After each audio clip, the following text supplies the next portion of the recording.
Ora 13, buongiorno, come abbiamo annunciato nel telegiornale, se ci avete seguito nella prima edizione, oggi come sapete è il giorno della CGIL, i nostri amici della CGIL che rispondono alle vostre domande e come ogni settimana c'è un tema preponderante e oggi parleremo di fallimenti, della nuova normativa. Ci sono un sacco di novità che ci spiegheranno i nostri ospiti riguardo ai fallimenti. Allora ne parliamo con Antonio Ventura, buongiorno. Buongiorno. E con Sabrina Monteleone dell'ufficio vertenze della CGIL di Treviso. Prima di inoltrarci sul tema di oggi, un doveroso ovviamente accenno a quanto sta accadendo da stamattina tra CAF e Poste. Oggi, come sapete, è il primo giorno in cui è possibile fare la richiesta del reddito di cittadinanza. Abbiamo già fatto un primo report nel nostro telegiornale delle 12:30, telegiornale di pranzo, poco o nulla negli uffici né CAF. Era una cosa che vi aspettavate, Ventura?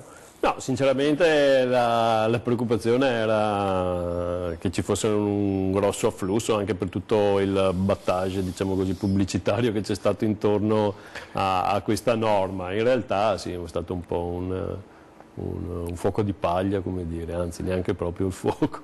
Ovviamente bisognerà vedere un po' cosa accadrà nei prossimi giorni, però insomma sì, nel lungo termine qualcosa però si poteva essere previsto, nel senso che rispetto a un panorama italiano in cui la polemica politica poi è nata anche su questo, al sud si dice ci sarà più richiesta, in Veneto la platea era comunque più limitata rispetto al sud. Questo comunque era un po' nelle previsioni. Sì, in un certo senso era nelle previsioni, però sai, anche magari semplicemente a livello informativo c'è sempre un po' di ressa quando ci sono queste norme così un po' bandiera. Vedi anche per la questione quota 100, similarmente, insomma non è che vengono solo quelli che devono andare in pensione perché hanno la quota 100, vengono anche quelli che vengono ad informarsi, quindi si poteva prevedere magari un afflusso maggiore. In ogni caso eravate preparati, insomma, anche se avevate avuto poco tempo, avevo capito. Sì, come avete visto l'accelerazione è stata notevole negli ultimi mesi, quando non si capiva bene se partiva o non partiva, poi appunto c'è stata questa accelerazione, ma diciamo che il CAF e il patronato sono sempre molto strutturati su queste questioni, nel senso che sono abituati a dover far fronte a pressioni anche, come dire, all'ultima ora, dettate da normative, sì, appunto. Ma secondo voi troverà appeal qui?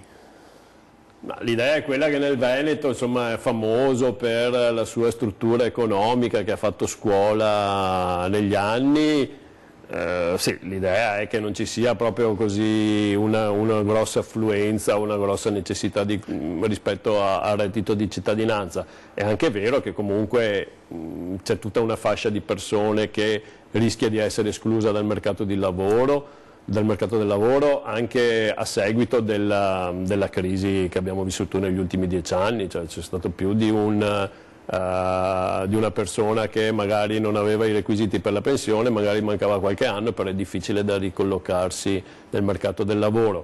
Fortunatamente ci sono anche grosse professionalità, per cui io ritengo che una persona che ha appunto una professionalità, anche se viene estromessa dal mondo del lavoro, magari anche a causa di un fallimento, ad un'età anagrafica anche elevata, ha la possibilità di ricollocarsi, non dico facilmente, ma ha la possibilità.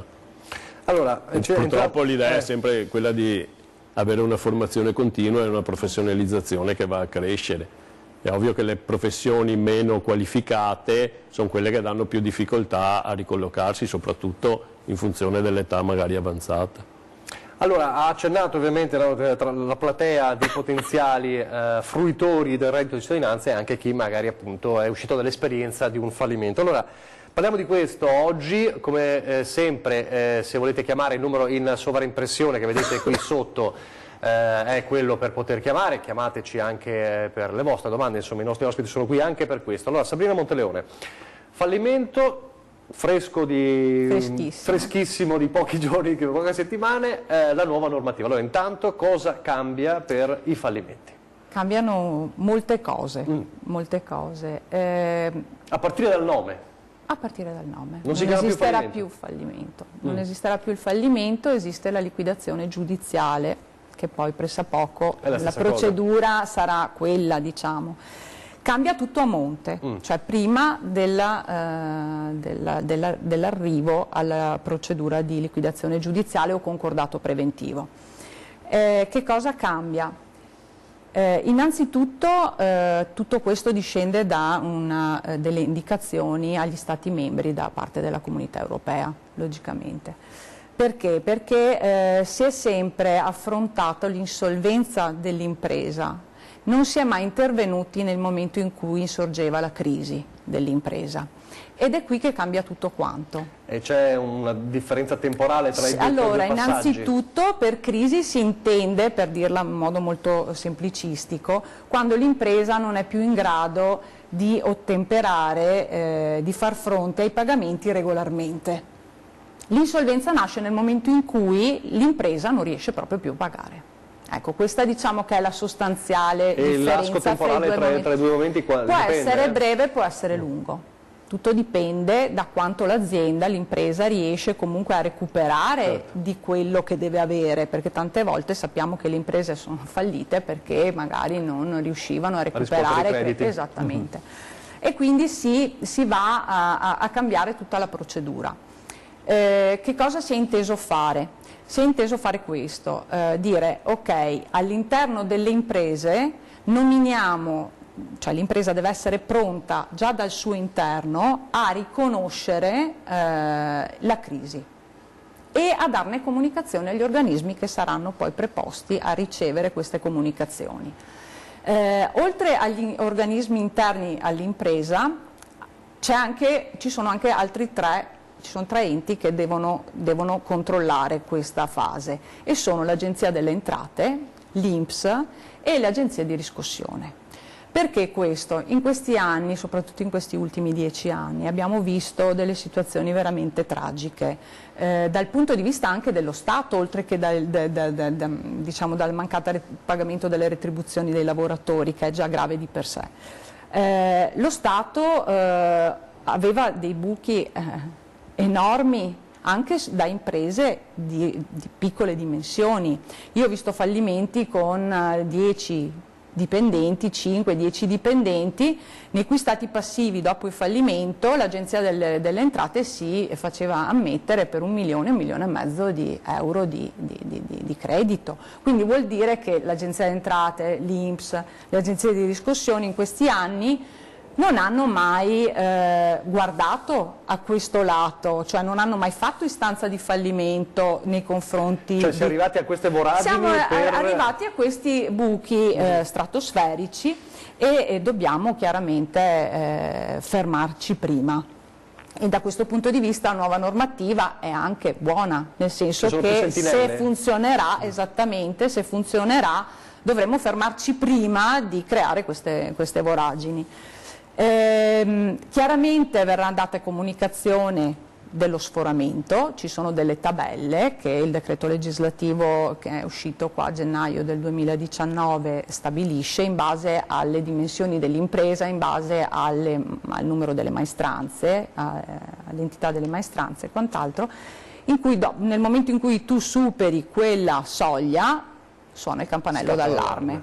Ecco, verranno nominate delle commissioni presso la Camera di Commercio che dovranno così convocare le parti per dei tentativi di rientro, per vedere se è possibile fare una cessione d'azienda, se è possibile continuare l'attività o quant'altro. Nel momento in cui dovesse fallire, questo in tempi molto ristretti, perché si parla proprio di pochi giorni, pochi giorni, 20 giorni al massimo, queste procedure diventeranno molto più rapide, ci sarà poi la comunicazione al pubblico ministero e tutto l'iter poi giudiziario, per cui il giudice delegato potrebbe dire basta, scegliete se andare in liquidazione giudiziaria o in concordato preventivo. Questo detto in semplicissimo, proprio perché deve essere fruibile, non parlo di termini particolari perché faccio far confusione. Una cosa allora, quindi il primo step è riconosciamo che c'è un problema. Una crisi. Voi pensate che questo sia facile all'interno dell'azienda riconoscere, perché questo è il problema, no? Questo è uno dei primi problemi, perché come dicevamo prima tutto passa in mano al privato, tutto ciò che prima era di ambito giudiziario.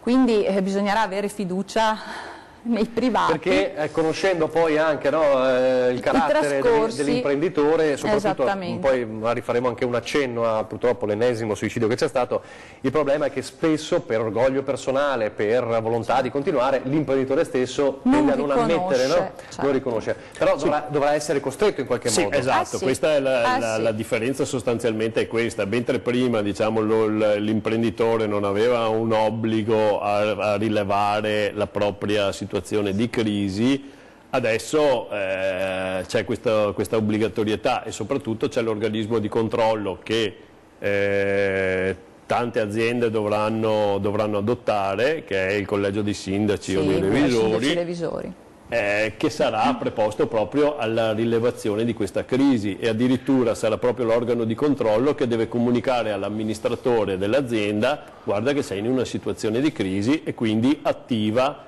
quella prima fase che sostanzialmente comporta il tentativo di rientrare dalla crisi.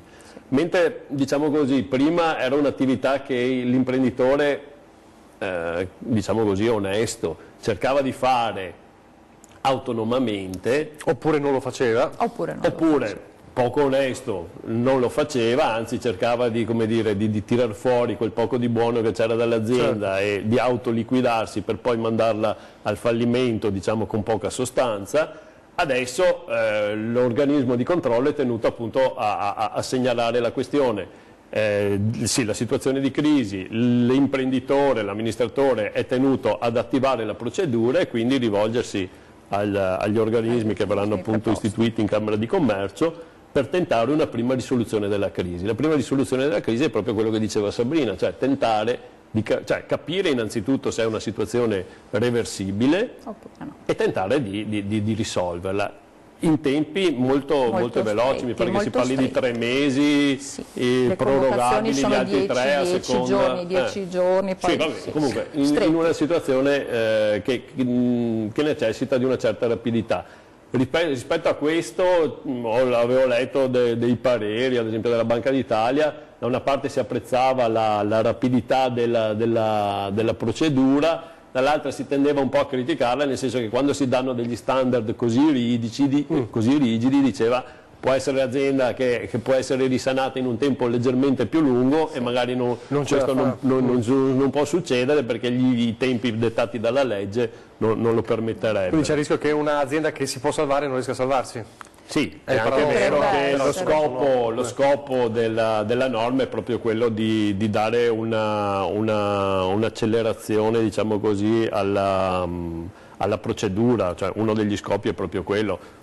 C'era una statistica che parlava di fallimenti, la Sabrina che ha una certa esperienza lavorativa se ne ricorda anche di molto più lunghi, ma le ultime statistiche che leggevo parlavano di fallimenti, di procedure fallimentari, procedure concorsuali che durano più di 8 anni in media, quelli chiusi nel 2017. Ne abbiamo di 20 anni. Io e lei, esatto, abbiamo ricordi di fallimenti che duravano anche 20 anni. Ecco, anche qua però lo Stato con la legge Pinto, proprio su queste procedure qua, ha sostenuto dei costi non indifferenti. Sì, nasce anche da questa esigenza qua, tra l'altro la velocizzazione delle procedure. Perché a un certo punto si è detto no, cioè per quanto fallita l'azienda bisogna arrivare a una liquidazione veloce del patrimonio dell'azienda, se ce n'è, e comunque andare ad una chiusura veloce, non si possono lasciare creditori nel limbo per 20 anni. La velocizzazione nasce da questa esigenza. Allora, pubblicità e torniamo subito per entrare ancora nel merito.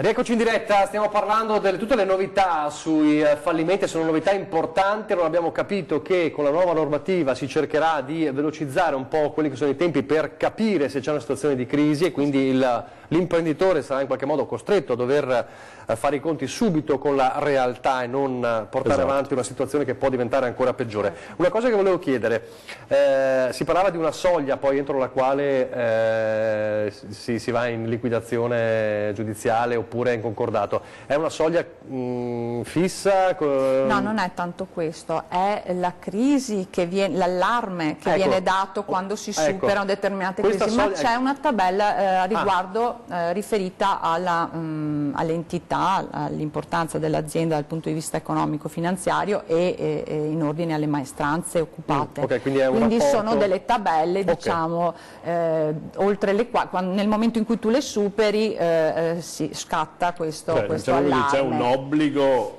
cioè si estende la platea delle aziende che sono obbligate ad avere l'organo di controllo interno, perché passano ad esempio per il numero di dipendenti si passa dai 50 ai 10 dipendenti, oppure in base al fatturato, l'attivo patrimoniale che mi pare si passi da 4 a 2 milioni di euro. Come dire, adesso solo aziende grosse hanno l'obbligo di avere l'organismo di controllo e quindi di attivare la procedura di segnalazione della crisi, eccetera, eccetera.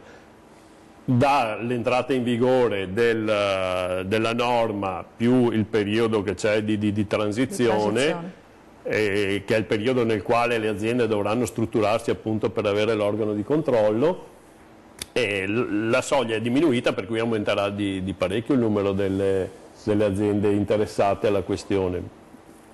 Ecco, leggevo se poi non si riesce a trovare l'accordo per la ristrutturazione, per rientrare del debito, allora a quel punto lì si va in liquidazione giudiziale oppure in concordato. Che altre novità ci sono? Sono queste fondamentalmente? No, ci sono delle novità riguardo dei rapporti di lavoro, che sono quelle che poi interessano noi. E qui ci sono alcune criticità che noi abbiamo rilevato e che già il nostro nazionale ha anche fatto notare. Nella prima parte del abbiamo discusso è una nuova normativa, insomma, che più o meno può andare bene, insomma, non ha momenti... Se la macchina funziona, diciamo, se tutto va come deve andare. Le criticità invece vengono da un altro con i rapporti di lavoro, diciamo che siccome il curatore, che appunto non sarà più curatore fallimentare, perde una parte del suo nome, il curatore avrà 4 mesi di tempo per verificare tutta la posizione, lo stato dell'impresa dichiarata in liquidazione e verificare se ci sono le possibilità di continuare l'attività o di cedere l'attività, quindi di fare un trasferimento, una vendita dell'impresa. In questi 4 mesi i lavoratori dipendenti rimangono nel limbo. Cosa vuol dire? Senza retribuzione, e da una prima lettura del decreto legislativo sembrerebbe che in questi 4 mesi il lavoratore che vuole recedere perché magari, che ne so, trova un altro posto di lavoro, eccetera, non può rassegnare le dimissioni per giusta causa, quindi non ha la giusta causa di recesso, nel limbo, esattamente.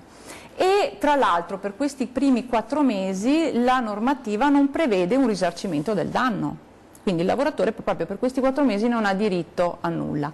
Dallo scadere dei 4 mesi, se il curatore per ragioni che dovrà chiaramente motivare al giudice delegato chiede un'ulteriore proroga, allora dallo scattare del 4º mese il lavoratore avrà diritto poi va da 2 mesi a 8 mesi di risarcimento del danno, e questi importi potranno essere ammessi allo stato passivo fallimentare in prededuzione, che sono i crediti che dovrebbero in teoria essere pagati per primi. Per come la vedo io e per come la vede la CGIL, insomma, è un po' un contentino, perché questo risarcimento del danno in procedure concorsuali dove non ci sarà nulla o poco, briciole, rischieranno di non essere mai recuperati, certo, mai pagati. certo. Quindi diciamo che questa è una delle criticità che ci sono. Allo scadere del quarto mese il lavoratore potrà ritenersi, senza che il curatore dia nessuna comunicazione, quindi non licenzi oppure non comunichi il proseguo dell'attività o la cessione d'azienda, potrà ritenersi libero e avrà diritto alla vecchia indennità di disoccupazione che si chiama appunto NASPI oggi. Ecco, quindi ci sono questi passaggi che sono, e che poi vedremo quando entrerà in vigore chiaramente tutto, quando la macchina partirà, diciamo. Quando partirà la macchina? Allora, già dal 16 di marzo le commissioni interne alle aziende, il web, l'albo dei curatori e tutto dovranno essere già predisposti, quindi dovrà già essere pronto. Poi si partirà definitivamente dopo agosto del 2020, perché abbiamo i 18 mesi di vacatio legis. Quindi agosto 2020 si parte con queste... direttamente, si spera. C'è il tempo secondo voi di riuscire a cambiare qualcosa della parte delle criticità? Che voi... Per l'esperienza che abbiamo purtroppo le criticità vengono prese in considerazione solo dopo e anche quando sono testate sulle persone. Esatto, sì. E anche dopo varie volte che la criticità emerge. È difficile, se non ho grandi ricordi di norme che vengono come dire, sistemate ancora prima di venire applicate, sì. Purtroppo c'è un po' di... Su alcune cose potrebbe bastare qualche circolare del Ministero a chiarire alcune incertezze, per esempio in ordine alla NASPI abbiamo qualche cosa che non quadra perfettamente, perché sappiamo che per presentare la domanda di NASPI il lavoratore ha tempo 68 giorni dalla cessazione del rapporto di lavoro. Se io sto sospeso 4 mesi, i 68 giorni sono già passati. È vero che la legge mi dice, il decreto legislativo dice, nel momento in cui dopo 4 mesi il curatore non mi comunica nulla, io sono libero dal primo giorno, cioè dal giorno della sentenza della liquidazione giudiziale, del provvedimento di liquidazione.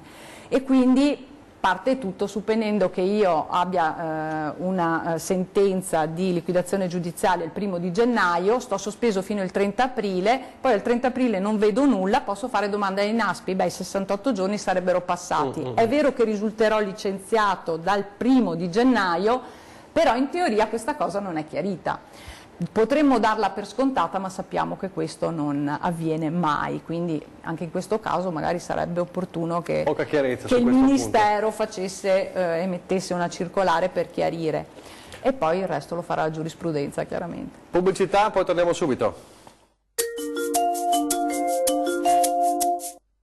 3.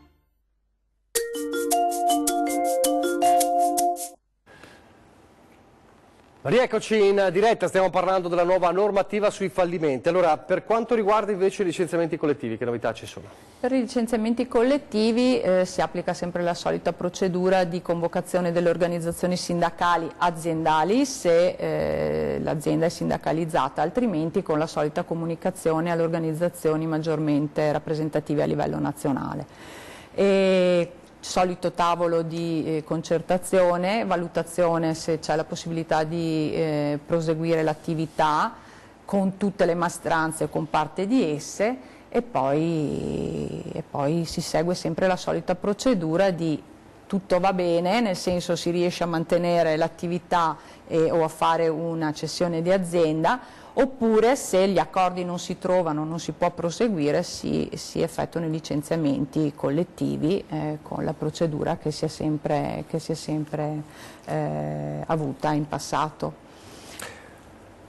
Quindi questa nuova normativa a grandi linee come la giudicate? Allora, il senso innanzitutto è di voltare pagina rispetto al fallimento. Dicevamo prima, cambia la parola e cambia anche la sostanza. Prima il fallimento era, insomma, noi parliamo del nostro codice civile che è del 42, ma in realtà risale per tutta la parte, diciamo così, relativa alle società, risale ancora a fine 800. L'imprenditore era un imprenditore di solito, come dire, metteva la faccia su quello che faceva.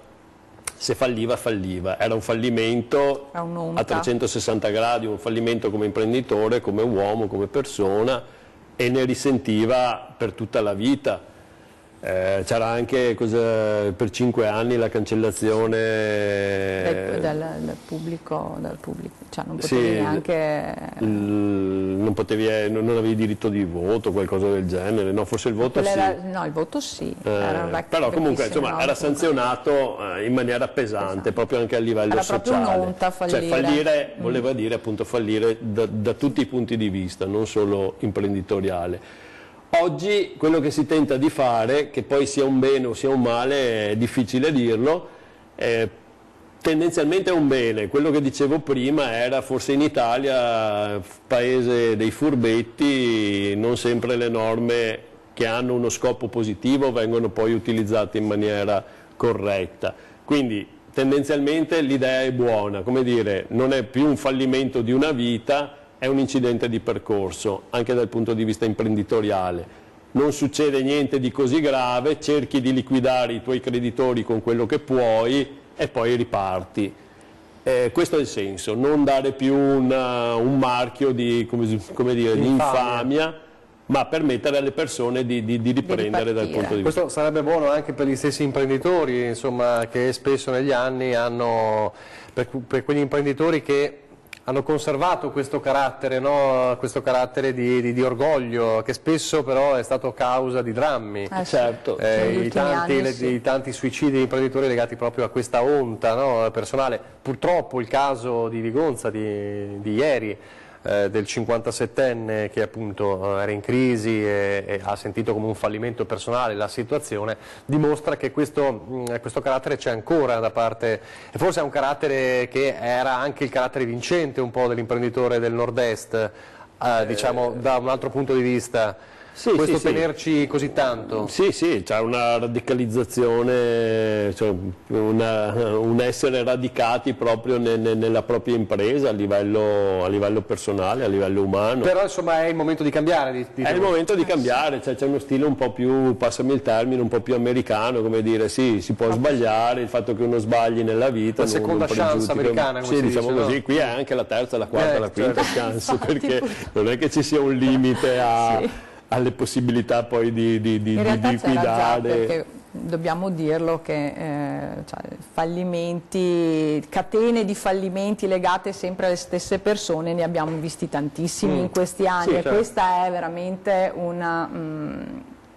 vergognoso quello che è successo in questi anni. Insomma, ci sono state imprese serie che purtroppo hanno avuto degli incidenti di percorso, e spero che queste siano proprio il tipo di imprese che potranno usufruire della nuova legge, mentre quelle che così sono abituate alla catena di fallimenti, di procedure concorsuali, questi potrebbero usufruire comunque di questo sistema. Ma è un rischio che purtroppo la nostra preoccupazione è un po' quella, che voglio dire, già prima imprenditori furbetti che fallivano, poi intestavano la moglie, rifallivano, intestavano i figli, rifallivano, ne abbiamo avuti, per fortuna non frequentissimi, ma ne abbiamo avuti. Ci sono stati. Cioè l'idea che una legge così alla fine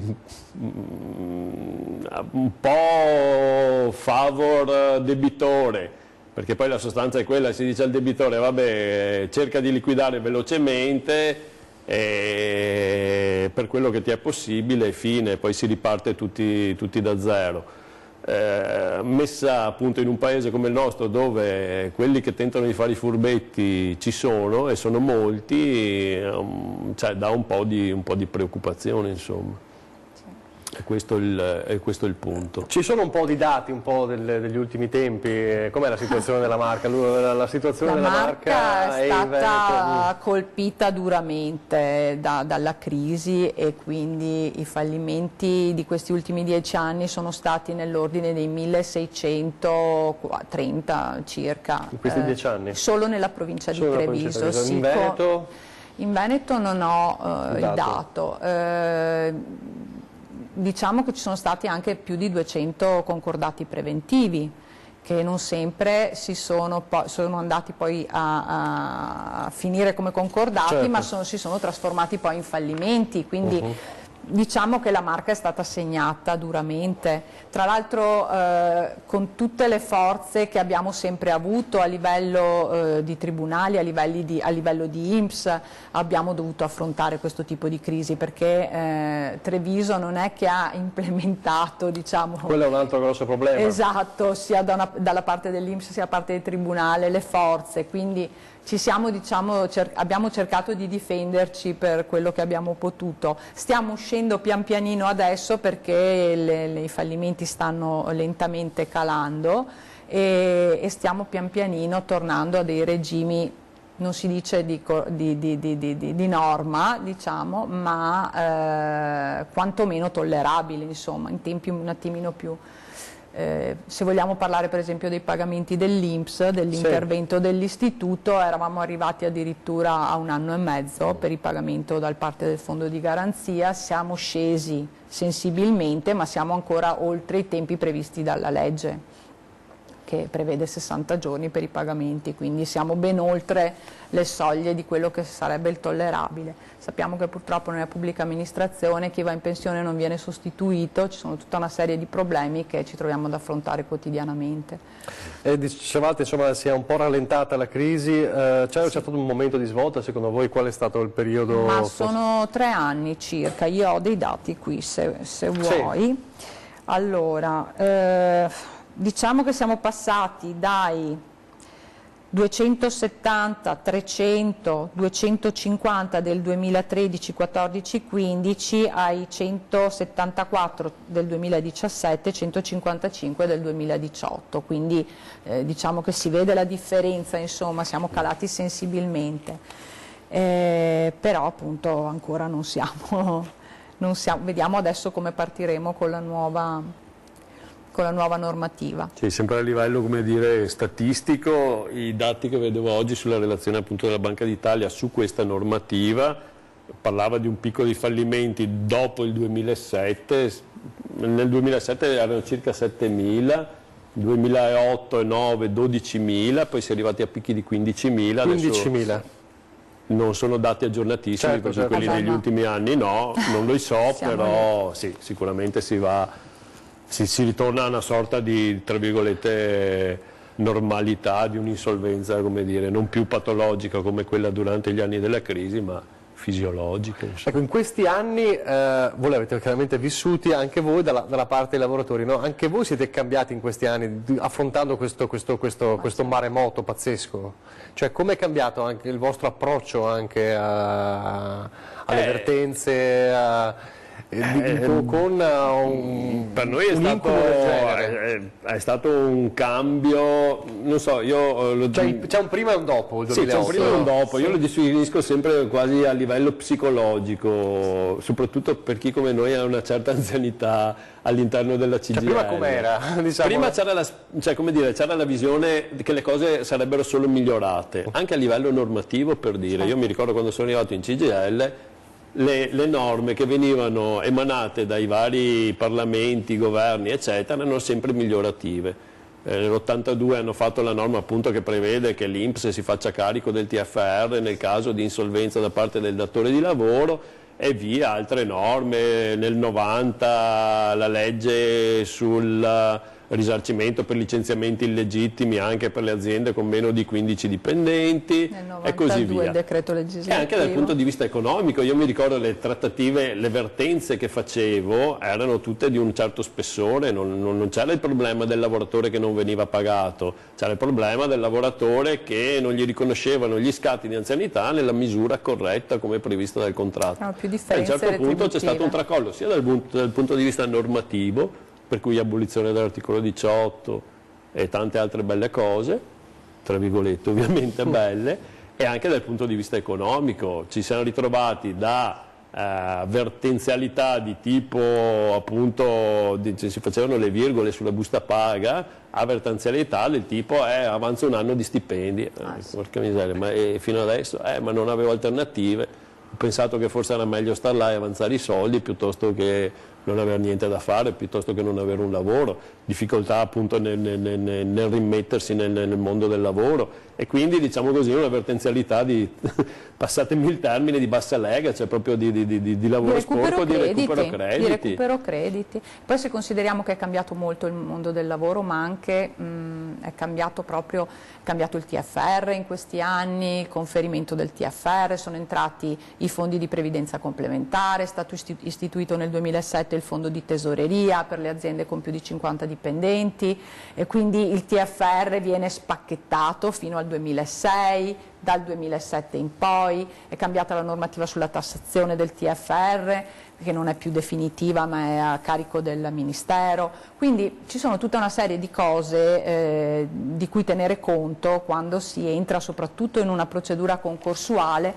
per le quali bisogna fare molta attenzione. Quindi noi sempre consigliamo a tutti, quando vi trovate nella condizione di entrare in una procedura concorsuale con l'azienda presso la quale avete lavorato, rivolgetevi sempre a persone che sono competenti in materia e mai fidarsi di chi ti dice avanzi questa busta, vabbè basta chiedere questa busta. No, non è così, c'è tutta una serie di domande da fare al lavoratore per capire esattamente che cosa avanza, a chi ha conferito il proprio TFR e poi il controllo delle buste paga, logicamente il controllo del TFR stesso, il controllo dei versamenti che possono non essere stati effettuati dall'imprenditore al fondo di previdenza complementare o al fondo di tesoreria, quindi tutta una serie di cose sulle quali bisogna diciamo una cosa non c'è stata in tutti questi anni, la paventata semplificazione delle norme. Ne parliamo subito. Allora, pubblicità e poi l'ultimo blocco di ore 13 e continueremo a capire come è cambiato un po' in questi anni anche sul fronte dei fallimenti.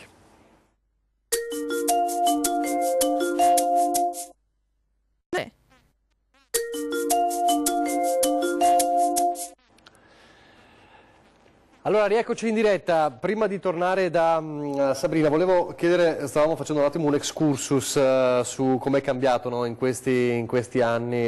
Una cosa che è cambiata, dicevamo, una cosa che invece doveva cambiare non è cambiata, è la semplificazione che non è mai arrivata. Sì, c'era, soprattutto un po' di anni fa, c'era la moda che bisognava semplificare, chi si era messo a bruciare un po' di leggi in piazza, qualcuno della Lega, mi pare di ricordare. Sì, semplificare. Poi alla fine non ho mai capito se non ci sia una volontà o non ci sia la capacità. Fa più comodo la complessità forse.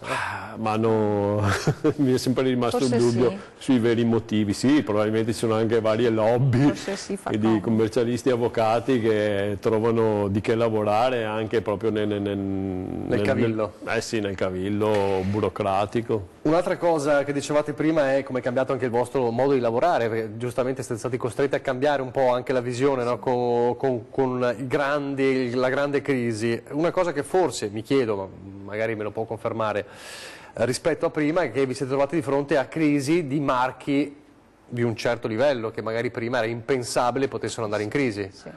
Anche. Sì. Anche.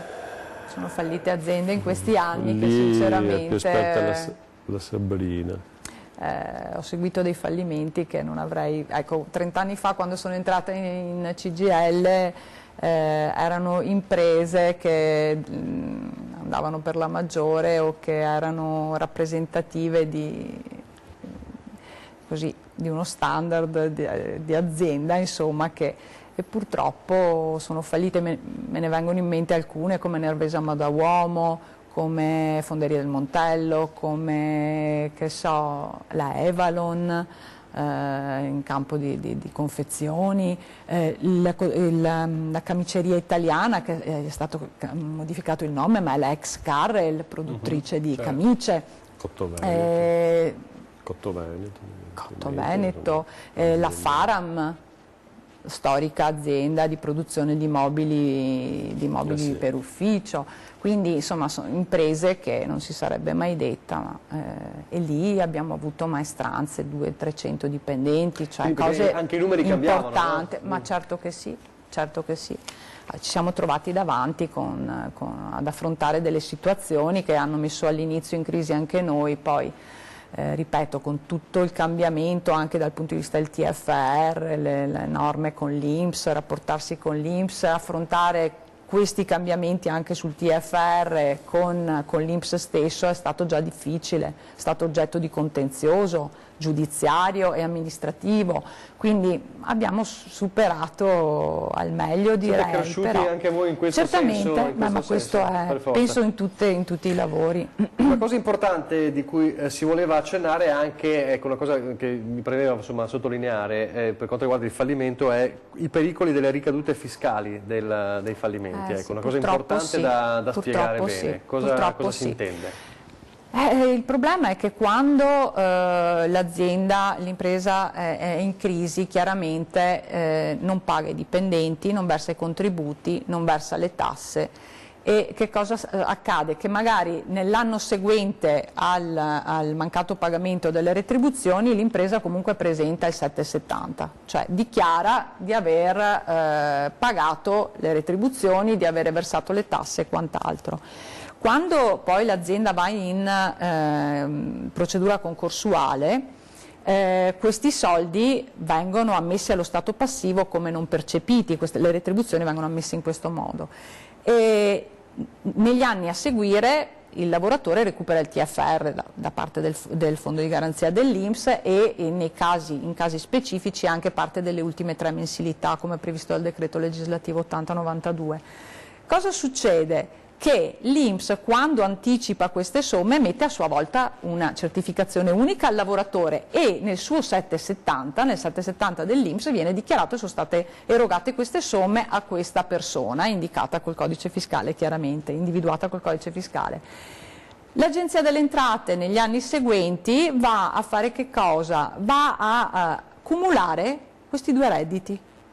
Cioè non li legge come un reddito non percepito da una parte perché non gli è possibile e come anticipazione percepita dall'altra, ma li cumula e poi partono maree di cartelle esattoriali che sono quasi tutte da far annullare, ma per le quali bisogna presentare un'istanza all'Agenzia delle Entrate dimostrando che quei soldi non sono stati percepiti e quant'altro. Di non aver avuto i soldi, ecco. Esattamente, esattamente. No? Sembra semplice ma non lo è, perché molti lavoratori che ricevono le cartelle esattoriali, siccome adesso purtroppo il limite di tempo è bassissimo, sono 30 giorni per pagare, decidere di pagare oppure pagano.